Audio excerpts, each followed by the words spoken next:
জুন্নুন মিসরি বহুত বড় একজন আল্লাহর ওয়ালি, নদীর কিনারা দিয়ে হাঁটেন, দেখেন একটা বিচ্ছু নদীর পাড়ে দাঁড়ায় রয়েছে। বিচ্ছু, বিষাক্ত একটা বিচ্ছু।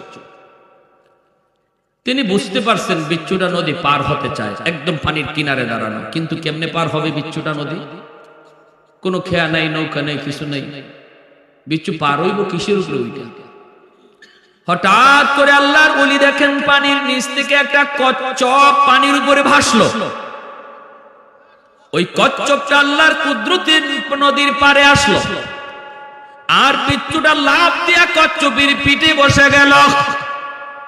কচ্ছপটা খেয়া হইয়া বিচ্ছুটাকে নদী পার করে দিল। এই ক্ষমতা আল্লাহর আসেনি না নাই? আল্লাহ পারেনি না পারে না? এটা আল্লাহর কুদরত, ঠিক কিনা ধরে বলেন? আল্লাহ পাক রব্বুল আলামিন তার কুদরতে পার করে দিলেন। এইবার জুন্নুন মিসরি কই, মালিক বিচ্ছু তো তুমি পার করে দিছো, কিন্তু আমারও তো নদী পার হতে মন চায়, কিন্তু কেমন করে নদী পার হব? কোনো খেয়া নাই, কোনো নৌকা নাই। আল্লাহ কেমন করে নদী পার হই? মালিক আমাকে নদী পার করাও। বিচ্ছুরে যদি তুমি পার করাইতে পারলা, আমাকেও তুমি পার করাও। আল্লাহ পাক তার ওলির অন্তরে ইলহাম করে দিলেন, হাতের জায়নামাজ পানিতে বিছায় দাও, আর জায়নামাজে বসে পড়ো। আমি আল্লাহ তোমাকে জায়নামাজে বসাইয়া নদী পার করায় দিব। সিলেটের শাহজালাল মুজরিদি ইয়ামনি রহমাতুল্লাহি আলাইহি গোর গোবিন্দের সাথে যুদ্ধ করতে ইয়ামন থেকে এসেছেন। সুরমা নদীর সবগুলি নৌকা গোর গোবিন্দ সরায় দিল। এরপরে আল্লাহর ওলি সঙ্গী সাথে নিয়ে তিনি নদী পার হয়েছেন। নৌকায় না যায় নামাজে? জোরে করে, নৌকায় না যায় নামাজে? জানেননি আপনারা? নৌকা সরায় দিল, যায় নামাজে বৈশা শাহজালাল মুজরিদি ইয়ামনি নদী পার হইছেন। তাহলে এটা কে করাইছে? জোরে বলেন, কে করাইছে? আল্লাহ যদি করাইতে পারে, মানুষ যা পারে না পারে কে? এর নামই তো আল্লাহর কুদরত। ওলিদের দ্বারা যদি হয় কারামত, নবীদের দ্বারা যদি হয় মুজিজা, করায় কে? তাহলে এটা অস্বীকার করার, গাঞ্জাখুরি কথা কওয়ার সুযোগ কই? তুমি যদি কও যে এটা খালি কিচ্ছা, হুজুররা খালি এই কিচ্ছা, কি আজগবি কিচ্ছা লই আইছে, এটা কেমনে সম্ভব? আরে সম্ভব তো তখনই যদি আল্লাহ করায়। আল্লাহ অসম্ভবের সম্ভব করতে পারে, এই ইয়াকিন যদি তোমার না থাকে, তাহলে তো তোমার ঈমানই নাই। ঠিক কিনা জোরে কও? ঈমানই তো নাই। যদি এটা বিশ্বাস না করো, আল্লাহ কোরআনের ভিতরে ওলি আল্লাহদের কারামতের কথা বলছেন। সুলাইমান আলাইহিস সালামের জমানা, তিনি সুলাইমান আলাইহিস সালাম বলছেন, রানী বিলকিস রওনা দিয়ে দিছে। এখন বিলকিস রানী আমার কাছে আসার আগে আগে তার 7টা গেটের ভিতরে তালা বদ্ধ দেওয়া সিংহাসন আমার কাছে কে আনতে পারবা? তখন দেখা যায় এক জিন কইল, আমি পারবো। সুলাইমান আলাইহিস সালাম বললেন, আরো তাড়াতাড়ি কে পারবা? তখন একজন মানুষ, যিনি আল্লাহর ওলি ছিল, যার ইসমে আজমের ক্ষমতা ছিল, মুস্তাজাবুদ দাওয়া ছিল, তিনি কই আমি আরো তাড়াতাড়ি আনতে পারবো। সুলাইমান আলাইহিস সালাম কয়, দেখো বিলকিস রানী কিন্তু রওনা দিয়ে দিছে, রাস্তা আছে, কিছুক্ষণ পরে আমার কাছে পৌঁছবো, অথচ সিংহাসন এখনো রয়ে গেছে তার সেই সানায়, সেখান থেকে তোমরা আনবা, তুমি আনবা। কত তাড়াতাড়ি আনতে পারবা বলো? কয় আপনি চোখ বুঝবেন আর চোখ খুলবেন, দেখবেন সিংহাসন হাজির। কি ভাই, মাটির নিচ দিয়া বিলকিস রানী আসার আগেই তার সিংহাসন সুলাইমান নবীর সামনে হাজির। এখন অস্বীকার করো, এটা তো কোরআনে আয়াত। কও বলে এটা কিচ্ছা, এটা সত্য না, বলো বলো, বললে ঈমান থাকবে তো? আল্লাহর কোরআন।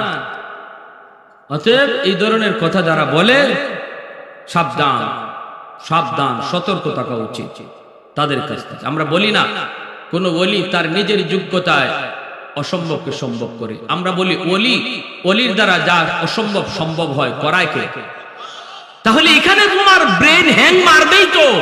আল্লাহর ক্ষমতায় যদি তোমার বুঝবার মতো জ্ঞান থাকতো, তাহলে তো তুমি হইতা।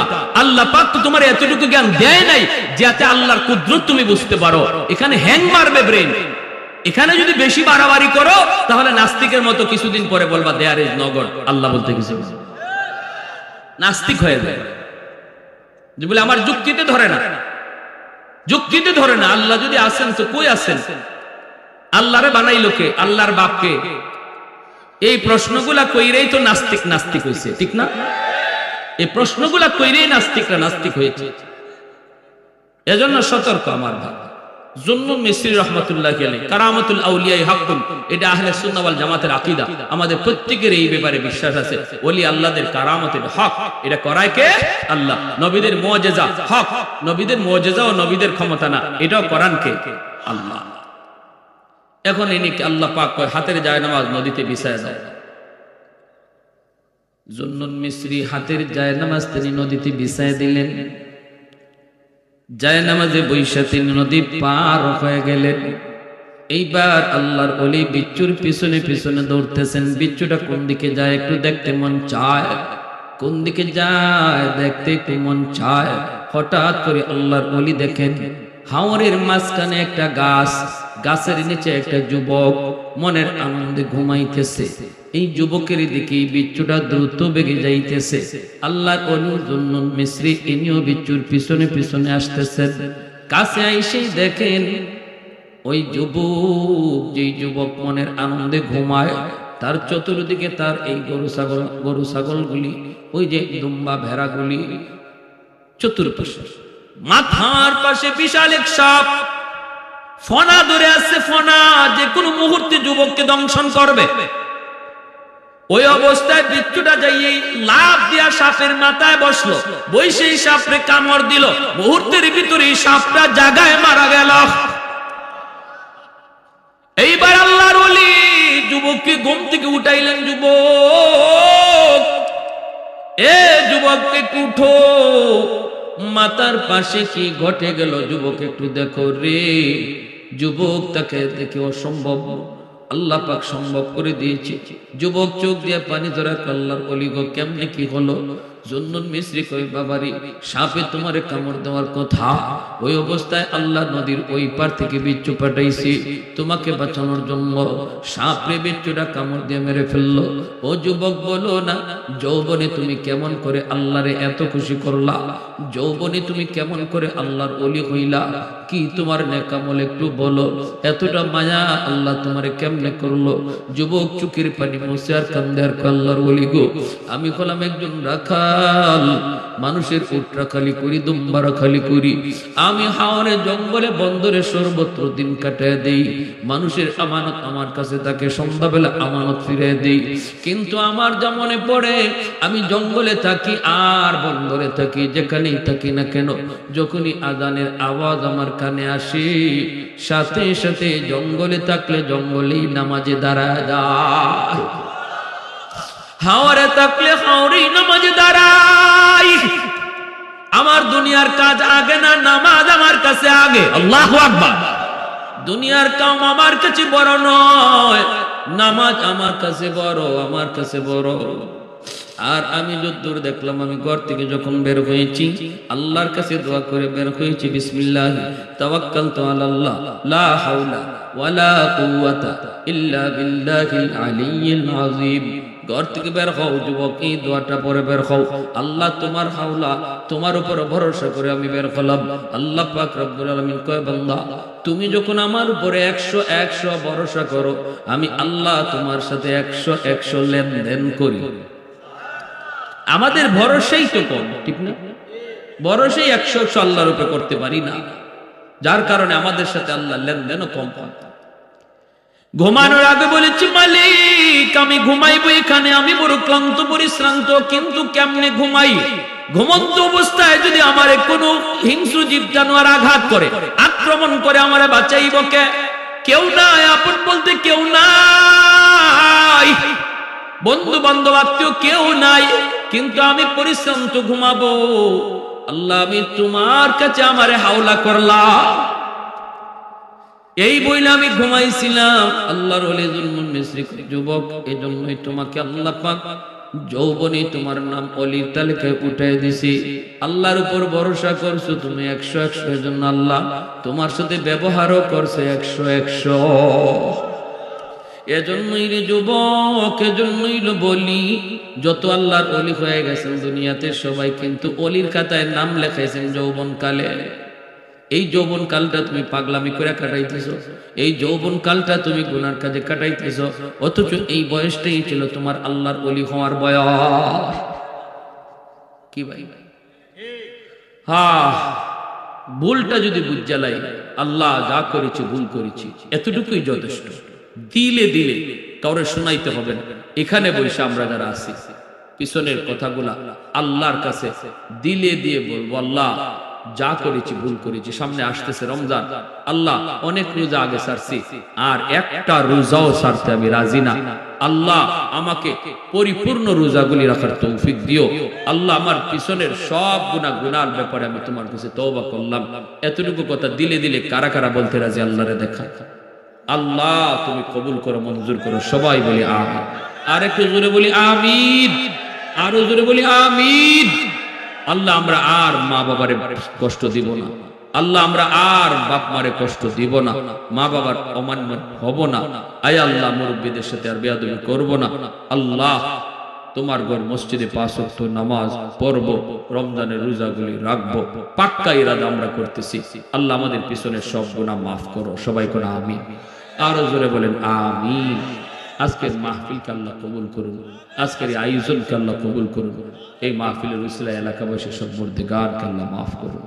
দরুদ শরীফ পড়ি। আল্লাহুম্মা সাল্লি আলা মুহাম্মদ ওয়া আলা আলি মুহাম্মদ কামা সাল্লাইতা আলা ইব্রাহিম ওয়া আলা আলি ইব্রাহিম ইন্নাকা। একজন রিকশাওয়ালা বাবা, একমাত্র সন্তান, পড়ালেখা করাইতেছে বড় আশা কইরা। প্রাইমারি পাশ করলো, হাই স্কুল পাশ করলো, কলেজে পাশ করলো, ঢাকা ইউনিভার্সিটি ভর্তি হয়ে গেল। বাবা তখন রিকশা চালায়, সন্তানের লেখাপড়ার খরচ বাবা রিকশা চালায় চালায় পড়ালেখার খরচ জোগাইছে।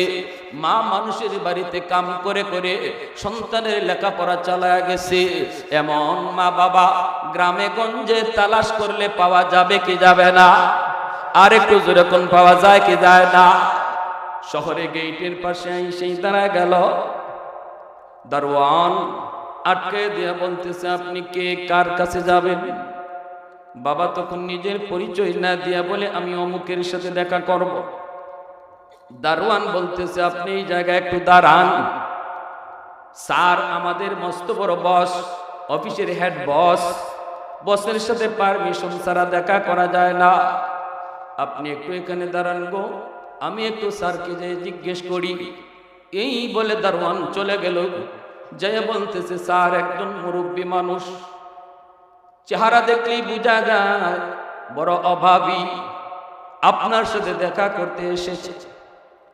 ছেলে বলতেছে, দেখি একটু সিসি ক্যামেরায় তাকে দেখে, এই বুড়া মানুষটা কেউ নয় গো, এই বৃদ্ধ মানুষটাই হলো তার রিকশাওয়ালা বাবা। যেই বাবা শিশুকালে রিকশায় করে করে তার স্কুলে নিয়ে যাইতো, ছুটি হলে পরে স্কুলে থেকে রিকশায় করে বাড়িতে ফিরতো। কিন্তু বাবাকে দেখার পরও তার দিল নরম হয় না, দিলটা তার নরম হলো না। সাথে সাথে দারোয়ানকে বলতেছেন, নে 500 টাকা নে, যাই বলবি আমি এখন খুব ব্যস্ত, দেখা করার টাইম নাই, এই টাকাটা তুই দিয়ে বিদায় করে দিবি। দারোয়ান তো জানে না কে সেই বৃদ্ধ মানুষ। দারোয়ান মনে করেছে কোনো ভিক্ষুক। দারোয়ান এই টাকাটা না নিয়ে আইসা বলতেছে, চাচা স্যার বড় ব্যস্ত মানুষ, আপনার দেখা করার সুযোগ নাই, নেন আপনারে 500 টাকা দিছে, আপনি চলে যান। সাথে সাথে বাবাই কয়, বাজান আমি ভিক্ষুক না, ভিক্ষা নিতে আসি নাই রে, আমি এক নজর আমার সন্তানের চেহারাটা দেখতে আইছি। এইবার দারোয়ান, গরিব মানুষ দারোয়ান, সাথে সাথে মাথায় হাত দিয়া মাটিতে বৈশা দারোয়ানে কান্দের কই, চাচা গো আপনি বুঝি আমার স্যারের বাবা হন? বলে হ, মনে হয় আমার ছেলে আমার চিনে নাই রে বাজার, একটু দয়া কও, আমি তার আব্বা এসেছি, গ্রাম থেকে বড় কষ্ট করে এসেছি, শুধু এক নজর সন্তানের চেহারাটা দেখার জন্য। তার মা বড় অসুস্থ, বিছানায় পড়া, তার মা আমাকে পাঠাইছে রে বাজান, একটু যাও, যায় একটু কও, আমি চেহারাটা দেখেই চলে যাব। দারোয়ান কান্দে আর কয়, চাচা এই কথা আর স্যারকে বইলে কোনো লাভ নাই। স্যার সিসি ক্যামেরায় আপনারে দেখছে এবং চিনছে, অতএব আপনার পরিচয় নতুন করে দিয়ে কোনো লাভ হবে না। চাচা গো, মনে কষ্ট নিয়েন না, আপনার ছেলে আর আপনার নাই। বাবা চিৎকার দিয়া মাটিতে বইসা আল্লাহর কাছে হাত তুলে কই, গো মালিক, আমি তোমার কাছে বদ্ধ দেই না। ওলামায়ে কেরামের মুখে শুনেছি, বাপ মা বদ্ধ দিলে আল্লাহ তোমার দরবারে সরাসরি কবুল হয়ে যায়। আমি বদ্ধ দিলাম না, আল্লাহ তোমার কাছে দোয়া করি তুমি হেদায়েত দান কইরো।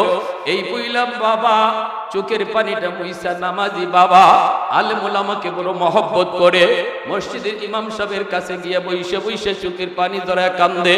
ইমাম সাহেব বুঝ দিয়ে শুধু রাখে। এইদিকে চলছে গ্রামের বাড়িতে, মা অপেক্ষায় আছে কখন স্বামী আসবে। দূর থেকে স্বামীকে দেখে মহিলা দৌড়ে গিয়ে স্বামীকে জড়ায় ধরল। স্বামীকে একটু কও না, কেমন চেহারাটা দেখে আসছো? কিন্তু বাবা তো কথা বলতে পারে না, চেহারা তো দেখার সুযোগ বাবায় পায় নাই। কেমনে কইবে চেহারা কেমন? চোখ থেকে দর দর করে পানি পড়ে, ঠোঁটটা তার কাঁপতেছে। বারবার শুধু জিজ্ঞেস করে, স্বামী গো কও কেমন দেখে আসছো, নাকি কোনো বিপদ একটু কও।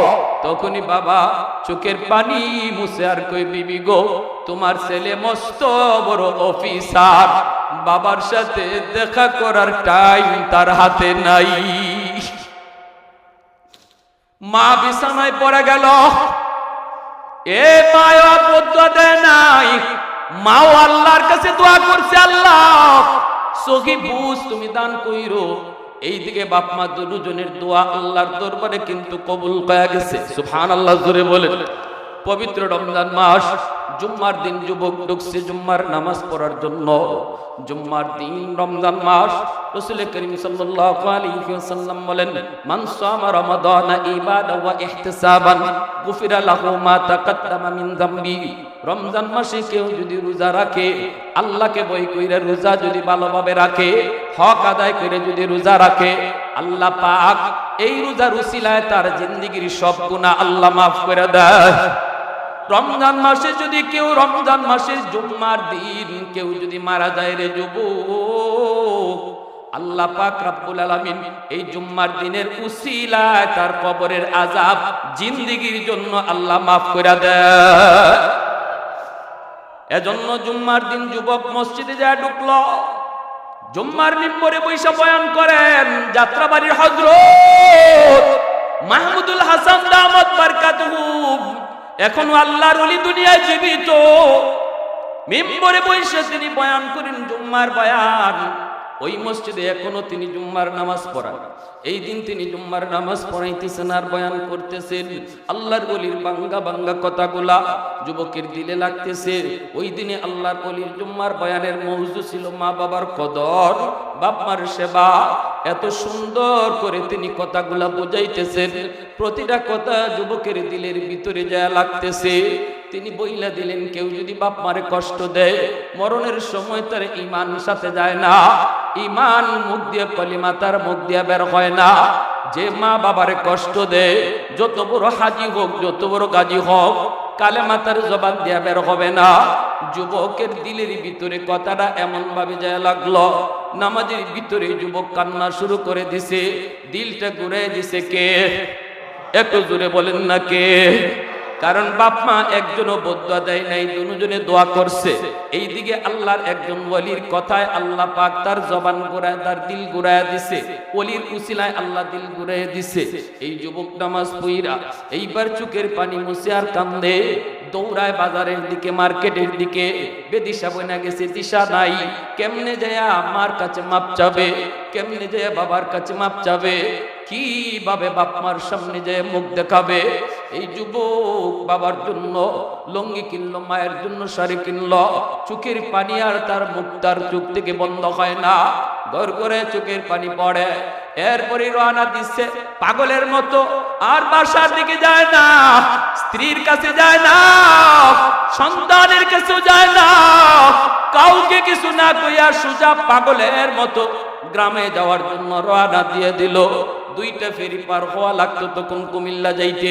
এই 2টা ফেরি পার হইয়া শহরে ঢুকছে, অনেক দেরি হয়ে গেল। তারাবির নামাজ পড়া শেষ, সব মানুষ যার যার মতো ঘুমায়া পড়ছে। কিছুক্ষণ পরই সেহরির টাইম হয়ে যাবে। এইদিকে যুবক শহরের মধ্যে ঢুকে সে ডাইনে বামে রিক্সা খুঁজে কেমনে গ্রামে যাবে। রিক্সা ছাড়া গ্রামে যাওয়া সম্ভব হবে না। মানুষকে জিজ্ঞেস করে কোনো রিক্সা আছে নি? মানুষেরা কয় বাবা এত রাতে কেউ তোমাকে রিক্সা নিয়ে যাবে না। আবার রমজান মাস, কিছুক্ষণ পরে সেহরির টাইম, কেউ তোমাকে রিক্সা নিয়ে যাবে না। যুবক তখনও কান্দে, তখনও কান্দে। মানুষেরা কয় কি হইছে, কি হইছে তোমার গ্রামে, কি হইছে? যুবক কয় আমার সব শেষ, তোমরা আমারে তাড়াতাড়ি করে গ্রামে পাঠাও। একজন মানুষের দরদ লাগলো আর কইতেছে বাদান রে, মনে হয় একটা বুড়া মানুষ তোমাকে নিয়ে গ্রামে যাইতে পারে।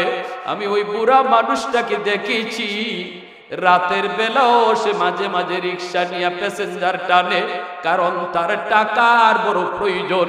গ্রামে তার বিছানা স্ত্রী শুয়ে আছে, প্রতিদিন ওষুধ নিয়ে যাইতে হয়। এজন্য এই বুড়া মানুষটাকে আমি রাতের বেলা রিক্সা বাইতে দেখছি। যুবক কই কোথায় গেলে পাবো? কই সে রিক্সা কোনো গ্যারেজে রাখে না, একটা দোকানের বারান্দায় রিক্সাটা রাইকা সে বসে বসে রাত কাটায় দে রে বাবা। একটু সামনে যাই দেখো, যুবক কাঁদতেছে আর যাইতেছে। হঠাৎ করে তাকে দেখে একটা দোকানের বারান্দায় রিক্সাটা দাঁড়ানো, আর একজন বুড়া মানুষ বসে বসে কাঁপতেছে শীতের বাতাসে, বসে বসে কাঁপতেছে। আর মুখটা মাফলার দিয়া কাপড় দিয়ে পেঁচায় রাখছে, একটা গামছা দিয়ে মুখটা পেঁচায় রাখছে, যেন বাতাসে কষ্ট দিতে না পারে, মুখটা যেন অন্তত বাঁচে। চেহারা চেনা যায় না, চেহারা চেনা যায় না। ছেলে যাইয়ে বলতেছে চাচা অমুক গ্রামে আপনি যাবেন নি? ছেলে তো জানে না, যারে চাচা কইয়া ডাক দিছে ইনি হলো তার বাবা। ছেলে তো জানে না, জানে না যারে চাচা কইয়া ডাক দিছে এই হলো বাবা। বাবা মাথাটা নিচের দিকে দেওয়া, চেহারাটা বাবা দেখে নাই, কিন্তু কণ্ঠটা শোনা মাত্রই বাবা ছেলের কণ্ঠ চিনে ফেলেছে। কারণ পৃথিবীতে এমন কোনো মা নাই, এমন কোনো বাবা নেই রে যুবক, যেই বাপ মা সন্তানের কণ্ঠ চিনে না, সন্তানের কণ্ঠ চিনে না। হাজারো শিশু বাচ্চা ওয়া ওয়া করে, এর ভিতরে কোন সন্তানটা মা ভালো করে চিনতে পায়? ঠিক কিনা? আওয়াজ দিয়ে জুড়ে বলেন। পৃথিবীতে মায়ের মতো আপন কেউ হবে না, পৃথিবীতে বাবার মতো আপন কেউ হবে না। তোমরা কোনোদিনও মায়েরই মনেতে কষ্ট দিও না, তোমরা কোনোদিনও বাবারই মনেতে কষ্ট দিও না। কত পাপী এমন আছে মাকে কষ্ট দেয়, মায়ের মনে কষ্ট দিয়ে অভিশাপ নেয়। মায়ের মনে কষ্ট দিলে খোদা যে সহে না। ঠিক কিনা ভাই? জোরে কন্যা। মায়ের মনে কষ্ট দিলে খোদা যে সহে না। তোমরা কোনোদিনও মায়েরই মনেতে কষ্ট দিও না, তোমরা কোনোদিনও বাবারই মনেতে কষ্ট দিও না। 10 মাস 10 দিন গর্ভে রেখে মা জননী তোমায় আমায় করছে লালন এই ধরনী। সে কথা কি বন্ধু তোমার মনেতে পড়ে না? সে কথা কি বন্ধু তোমার মনেতে পড়ে না? তোমরা কোনোদিনও মায়েরই মনেতে কষ্ট দিও না, তোমরা কোনোদিনও বাবারই মনেতে কষ্ট দিও না। একটু জোরে সুরে আওয়াজ দিয়ে কন্যা আল্লাহু আকবার। ভাইরা বন্ধুরা, এইবার ছেলে কইতেছে চাচা অমুক গ্রামে যাবেননি। বাবা তো ছেলেকে চিনে ফেলেছে, ছেলেকে চিনে ফেলেছে। মাথাটা বাবা আর উপরে তোলে না, মুখটাও খোলে না। বাবা নিয়ে মাথা নিচের দিকে দিয়েই বলতেছে হো বাবা যাব, হো বাবা যাব। ছেলে তখন কান্দে আর কই কত টাকা ভাড়া দিতে হবে। বাবা তখন মাথা নিচের দিকে দিয়ে কই বাজান রে, আমি আজ তোমার কাছ থেকে কোনো ভাড়া নিব না। কারণ বাবার মনে পড়ে গেছে তুমি আমারে কয় টাকা ভাড়া দিবা। আমি বাবা তো সারা জীবন তোমাকে রিকশায় ঘুরাইছি, কোনদিন বাবা রিকশা ভাড়া নেই নাই, আজও বাবা রিকশা ভাড়া নিব না। ছেলে কইতেছে না চাচা আমি আপনাকে ডাবল ভাড়া দিব। বাবা কই ঠিক আছে তুমি রিকশায় ওঠো।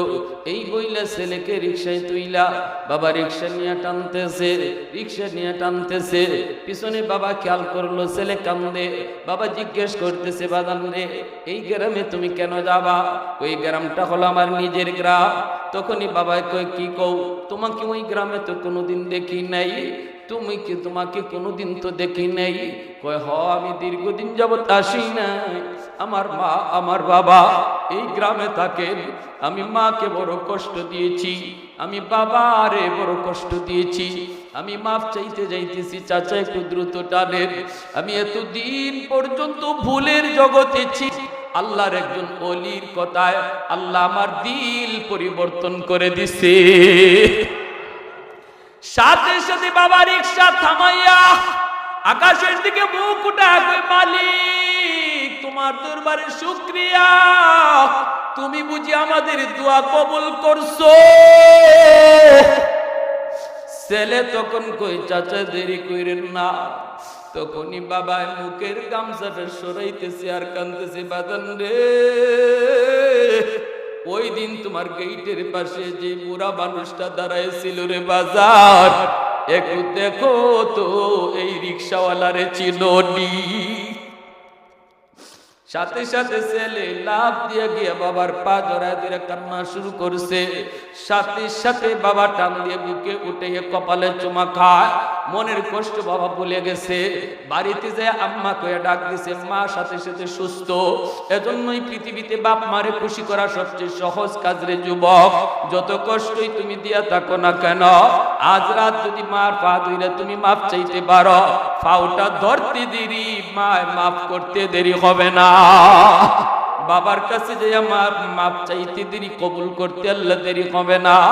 আজকের মাহফিলে আসা তোমার জন্য সার্থক, মাহফিলে বসা তোমার জন্য সার্থক। রাসূল কয় যেই রাত্রে যুবক মাকে খুশি করে ঘুমায়, বাবাকে খুশি করে ঘুমায়, ওই ছেলের জন্য সকাল হতেই জান্নাতের দুইটা দরজা আল্লাহ খুলে দেয়। عن ابي هريره رضي الله تعالى عنه قال من اصبح مطيعا لله في والديه اصبح له بابان مفتوحان من الجنه। যদি আজকে রাতে যায় কোন সন্তান তার মাকে তার বাবাকে একটু খুশি করে, একটু আনন্দ দিয়া, একটু হাসাইয়া, একটু মজা কইরা, বাপ মার কাছে বইসা একটু মন সুখ দুঃখের কথা কইয়া কোন সন্তান রাতে ঘুমায়, আর মার দিলটা সন্তানের উপর খুশি থাকে, বাবার দিলটা খুশি থাকে, আমার রাসূল বলেন এই সন্তানের সকাল হওয়া মাত্রই তার জন্য জান্নাতের দুইটা দরজা আল্লাহ খুলে দেয়। আর কোন সন্তান যদি রাতের বেলা বাপ মার কলিজায় ব্যথা দিয়া ঘুমায়, ওমান আসবাহা আসিয়ান লিল্লাহি ফি ওয়ালিদাইহি আসবাহা লাহু বাবান মাফতুহান মিনান নার। যদি তুমি এই রাতে মার কলিজায় ব্যথা দিয়া ঘুমাও, তুমি জানো মার কলিজায় ব্যথা, এরপরে তুমি মাফ চাও নাই, এরপরে তুমি মাফ চাও নাই, বাবার কলিজায় ব্যথা, তারপরে তুমি মাফ চাও নাই, রাসূল কয় সকাল হতেই তোমার জন্য জাহান্নামের দুইটা দরজা আল্লাহ খুলে দিবে। যদি বাপ মারে খুশি না করে ঘুমাও, কলিজায় ব্যথা দিয়া ঘুমাও। আজ রাত আমরা আমাদের আব্বা আম্মার খুশি করে ঘুমাবো কোন ভাবে, কিভাবে? আমি একটা কৌশল শুধু কইয়া শেষ দিচ্ছি বয়ান। যদি পারি আজকে বাবার মশারিটা আমি নিজে টানায়া দিব, যদি পারি মার মশারিটা নিজে টানায়া দিব, বিছানাটা নিজে কইরা দিব। যদি যায় দেখি আমার আম্মা ঘুমায়া গেছে, আমার আব্বা ঘুমায়া গেছে, এমন কোন যুবক আসো মাথা বাবার পায়ের তালুর মধ্যে একটু তেল লাগাই দিবা, মার মাথার তালুর মধ্যে একটু তেল লাগাই দিবা। এতটুকু কাজ তুমি আজকে কইরা দেখো। তুমি সারা কোনোদিন এমন কাজ করো নাই, আজকে যায় করলা, দিলটা মার খুশি হয়ে যাবে। মুহূর্তের ভিতরে আমার রাসূল কয় রাদার রাব্বি ফি রাদাল ওয়ালিদাইন, তুমি মারে খুশি করো নাই, আরশের মালিককে খুশি করে নিছো। তুমি বাবারে খুশি করো নাই, আরশের মালিককে খুশি করে নিছো। শুধু হাতের তালায় একটু তেল লাগায়া, মার মাথার মধ্যে একটু তেল লাগায়া, বাবার পায়ের তালুতে একটু তেল লাগায়া তুমি আরশের মালিককে তুমি খুশি করে নিছো। এটা আমার রাসূল বলেছেন। আল্লাহ বলে বন্ধু জানায়া দাও, সে বাবারে খুশি করে নাই, শুধু বাবা খুশি না, আমি আল্লাহ খুশি। আর যাদের বাপ মা দুনিয়ায় নাই বলবেন হুজুর আমরা কেমনে খুশি করব, আমাদের আমল কেমনে? আবু দাউদ শরীফের রওয়ায়াত, মান যারা কবরা বাবাইহি ফি কুল্লি জুমাতিন গুফিরা লাহু কুতিবা বাররান। জুম্মার দিন যদি কোনো সন্তান বাপ মার কবর জিয়ারত করে, তাহলে আল্লাহ পাক এই সন্তানের উপরে বাপ মারে খুশি করায়া দেয়। জোরে কন্না সুবহানাল্লাহ। এবং বাধ্য সন্তানের তালিকাভুক্ত বানায়া দেয়, আল্লাহ মাফ করে দেয়। জুম্মার দিন মা বাবার কবর জিয়ারত খুব কঠিন কাজ না, সহজ কাজ। কারা কারা করতে রাজি আছে একটু হাত উঠে আল্লাহরে দেখা। ভাইয়েরা বন্ধুরা, এজন্য বলতেছিলাম রমজান মাস, তওবার মাস আমাদের খুব কাছাকাছি চলে এসেছে। রাসূল সাল্লাল্লাহু আলাইহি ওয়াসাল্লাম বলেছেন জান্নাতের একটা দরজা আছে যার নাম রায়্যান। এই দরজা দিয়ে শুধু রোজাদাররাই প্রবেশ করবে। সর্বশেষ রোজাদার যখন ঢুকবে সাথে সাথে এই গেট লাগায় দেওয়া হবে। সুবহানাল্লাহ জোরে বলেন। আইনা সাইমুন কইয়া ডাকা হবে, কই রোজাদাররা, তোমরা এই গেট দিয়ে ঢুকো। নাম রায়্যান। রায়্যান নামক গেট দিয়া রোজাদাররা জান্নাতে ঢুকবে। আর সর্বশেষ রোজাদার ঢোকার পরে গেট লক করে দেওয়া হবে। এত সম্মান আল্লাহ রোজাদারকে দিবে। আল্লাহ বলবে হাসরের মাঠে রোজাদারকে আমি নিজের হাতে পুরস্কার দেব, আমি নিজের হাতে। আসাউলি ওয়া আনা আজজি বিহি ওয়া ফি রাওয়ায়াতিন উজজা বিহি। কোন রাওয়ায়াতে এসেছে আল্লাহ বলেন রোজাদারের বদলা, রোজাদারের রোজার বদলা আমি আল্লাহ নিজে, আমি নিজেই তার বদলা। একটা রোজাও ছাড়বো না সামনে, এই রমজান মাসে একটা রোজাও ছাড়বো না ইনশাআল্লাহ। এমন পাক্কা ইরাদা কার কার আছে একটু হাত তুলে দেখো। আল্লাহ তুমি প্রতিটা হাত কবুল করো। যদি পিছনে কোনো রোজা আমরা কাজা কইরা থাকি, রোজা না রাখা থাকি, আজকের দিনে নিয়ত করেন মালিক জিন্দেগিতে আর রোজা ছাড়বো না। এই নিয়তটার খাতিরে আল্লাহ পাক তোমার পিছনের জীবনের রোজা না রাখার গুনাহ আল্লাহর এই আয়াত বলে মাফ করে দেবে। শুধু চেষ্টা করবা কাজা করার, আর যে নিয়ত করছো আল্লাহ জিন্দেগিতে আর রোজা ছাড়বো না, ওই পিছনের জিন্দেগির রোজা না রাখার গুনাহ আল্লাহ পাক এই তওবার খাতিরে মাফ করে দিয়েছে। আল্লাহ আমাদের সবাইকে কথাগুলো বুঝার এবং এই রমজানকে যথাযথভাবে তওবার মাস বানাইবার এবং রোজাগুলা সুস্থতার সাথে রাখার, তারাবির নামাজ সঠিকভাবে আদায় করার। কয় রাকাত তারাবি পড়বো ইনশাআল্লাহ? জোরে বলেন কয় রাকাত? সূরে তারাবি না খতমে তারাবি? সূরে তারাবি কয়েকজনে কইছে নাকি? তে খতমে তারাবির আওয়াজ আস্তে আস্তে হইছে কেন? সূরে তারাবি না খতমে তারাবি? কারা কারা খতমে তারাবির পক্ষে আছেন? আলহামদুলিল্লাহ। আল্লাহ তুমি কবুল ফরমাও। রমজান মাস কোরআন নাজিলের মাস। আমি নামাজে খতমে তারাবিতে যদি কোরআন তেলাওয়াতটা না শুনলাম তো এই রমজান পাইয়া আমার কি হইল? নিজেও তেলাওয়াত করলাম না, খতম করলাম না, তারাবির নামাজেও খতমে তারাবিতে শরীক হইতে পারলাম না, আমি তো হতভাগা। এজন্য সাবধান ভাই, কেউ সূরে তারাবির চিন্তাই করব না, খতমে তারাবি পড়ব ইনশাআল্লাহ। আল্লাহ সবাইকে আমল করার তৌফিক দান করুন।